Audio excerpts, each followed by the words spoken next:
Rusty came to my mind right away, and 2 weeks later, Rusty joined our family at Toombs County High School, and you know, from that time, that's exactly what he was. He was a brother to all of us, and I know as we sit here tonight, a lot of us have some questions and some comprehension about Rusty and what had happened, but you know, for my own comfort, it eases my mind to know this about Rusty.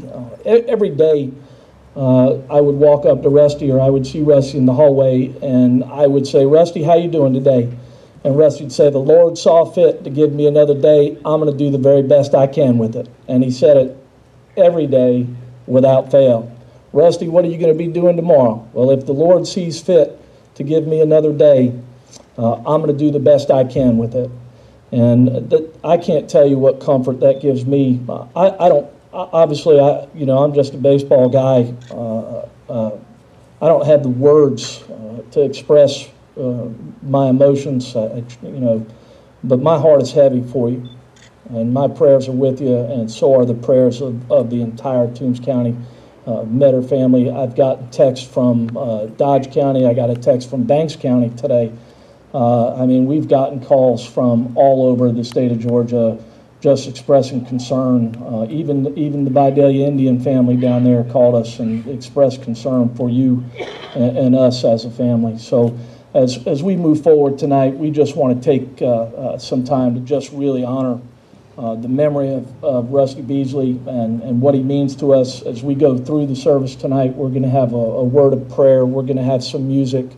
We're going to have a time of some gospel speaking, and we're going to finish with an open mic for anybody that would like to come up and maybe share with you a story of love, a prayer, a story of their friendship with Rusty.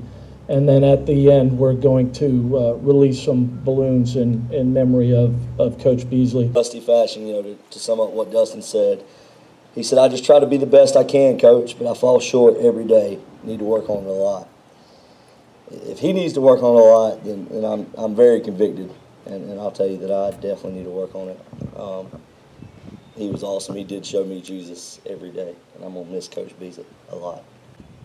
This world, me included, full of people that think self first. I've never met anybody that put himself last every day, every minute. Never. You know, he didn't want anything in return. If you tried to do something for him, it almost insulted him. I've never seen a player that went lacking for anything, that if he knew about it, he wasn't going to take care of it or come get somebody to help take care of it. Coach, that goes without saying. But my Bees, I'm going to tell you something. You were number one. He wanted to make sure you got taken care of first. My promise to you is we're going to do that for you.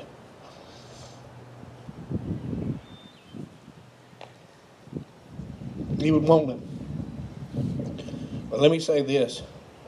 Every time we take the field in any sport this year, it's in his honor. The entire year. We will never forget him, ever. We'll never replace him, ever. We just thank you for sharing him with us. But whenever I would go to a game, Coach Beasley would come speak to me. I mean, here I am, I'm an outsider, I'm gone, and it was halftime or quarter, and we had good conversations. I felt like he was talking to me, not just talking around me, and I always appreciated that. And what I want to encourage everybody is, think of some aspect of Coach Beasley, his character, something maybe he did or the way he spoke. For me, it was just coming up and talking to an outsider. Whatever that is that you admire about him, practice doing that. Practice doing that. I'm Selene Meadows, and I'm just here to speak on behalf of our family, Ray, Megan, and DR. But when Coach Beasley came here, we didn't just get a coach. We didn't just get a friend. We got a very, very good man put into our son's life who's had a significant impact not only on his life, but all of these guys here and many, many of you guys and girls out there as well. But when we got Coach Beasley, we didn't just get Coach Beasley. He came in a whole package. We got Ma Beasley and we got Charles. And we have been so, so blessed. And boys, I know when y'all think of Coach Beasley, you don't think about him without Ma and without Charles. And y'all will always be in our hearts, our thoughts, and our prayers, and we're always, always here for you. Friday morning, I got a call, and it was Rusty Beasley, but it was Ma on the other end, and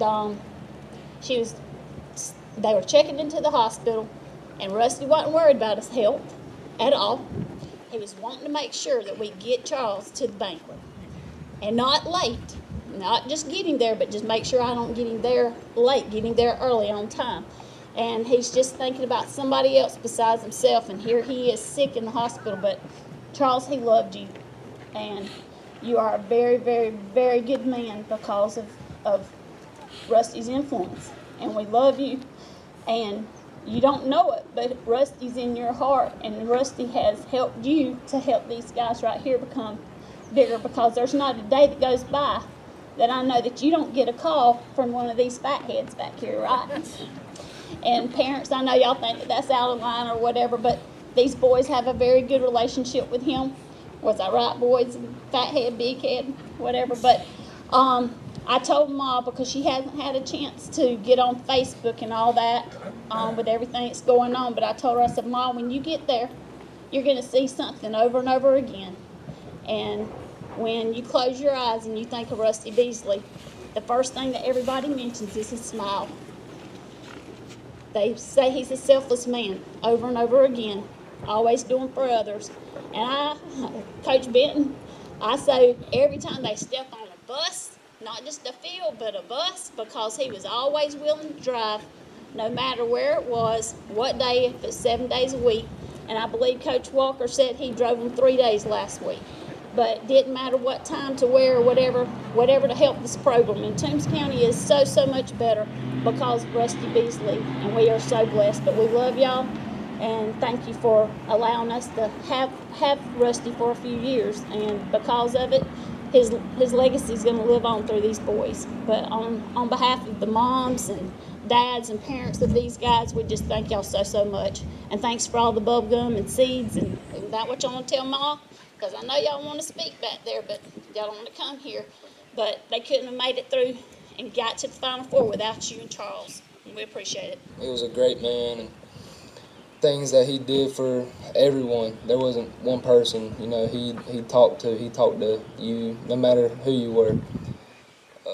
Being in both sports, that I saw him basically every day in every sport, and he meant a lot to me, and I just thank you, Mama Beasley, for all the bubble gum and seeds, everything she done for us. But Sunday I couldn't really focus in the service, and I was just, because it was that morning that I heard about it, and I just threw my head. I was going, why?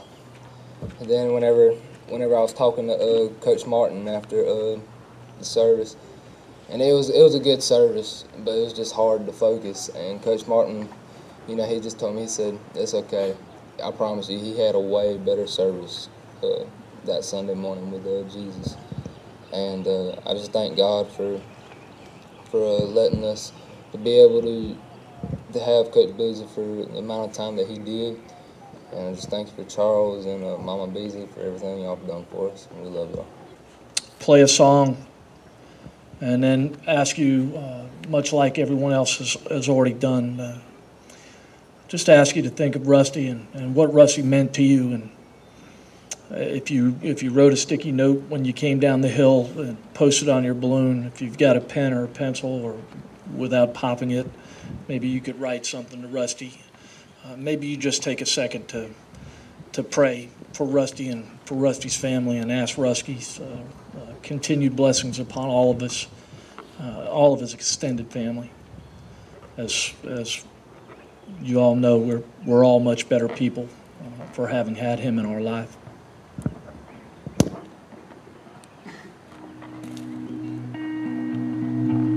Tell me, what does it look like in heaven? Is it peaceful? Is it free like they say? Does the sun shine bright forever? Have your fears and your pain gone away? 'Cause here on earth it feels like everything good is missing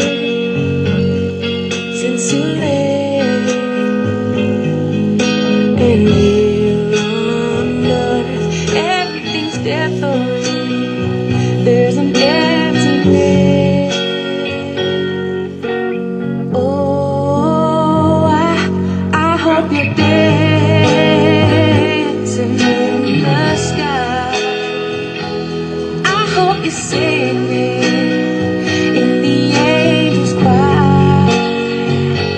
And I hope the angels know what they have. I'll bet some nights up in heaven since you arrived. So tell me, what